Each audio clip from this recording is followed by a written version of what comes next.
ലൈറ്റിൻ്റെ ആണ് നോക്കുന്നതെങ്കിൽ ഇതേപോലത്തെ ഡെയിലി ഫോർ എവറിനെ നോക്കാം. ഇതിൽ 4 ഷെയ്ഡ്സ് വരുന്നുണ്ട്. സോ ഞാൻ ഓറഞ്ച് കറക്റ്റ് ഇട്ട ശേഷം അതൊന്ന് ന്യൂട്രലൈസ് ചെയ്യാനായിട്ട് സ്കിന്നിനോട് ഏകദേശം മാച്ച് വരുന്ന തരത്തിലുള്ളൊരു കൺസീലറും കൂടി അതിൽ നിന്ന് എടുക്കുന്നുണ്ട്. എന്നിട്ട് അതിൻ്റെ മുകളിലായിട്ട് മിക്സ് ചെയ്ത് കൊടുക്കണം, അല്ലെങ്കിൽ നമ്മുടെ സ്കിന്ന് ഓറഞ്ച് ആയിട്ട് ഇരിക്കും കേട്ടോ. സോ ഇതേപോലെ ഒന്ന് എല്ലായിടത്തും അപ്ലൈ ചെയ്ത് ന്യൂട്രലൈസ് ചെയ്ത് കൊടുക്കണം.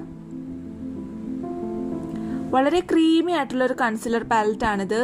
നമുക്ക് മെച്യൂർ സ്കിന്നിനൊക്കെ ആപ്റ്റ് ആയിരിക്കും കേട്ടോ.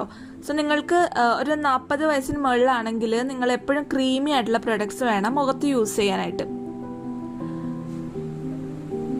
ഇനി നമുക്ക് ഫൗണ്ടേഷൻ ഇട്ട് കൊടുക്കാം. ഇതും ഞാൻ ഡെയിലി ഫോർ എവറിന്റെ തന്നെയാണ്. ഹണിയും ബ്രൗണിയും കൂടി മിക്സ് ചെയ്തിട്ടാണ് കേട്ടോ അപ്ലൈ ചെയ്ത് കൊടുക്കുന്നത്. സോ അമ്മയുടെ സ്കിൻ ഷെയ്ഡിനോട് മാച്ച് ചെയ്യുന്ന തരത്തിലുള്ള ഒരു ഷെയ്ഡാണ് ഞാനിവിടെ ചെയ്തു വച്ചിരിക്കുന്നത്. നല്ലപോലെ ബ്ലെൻഡ് ചെയ്ത് കൊടുക്കുക.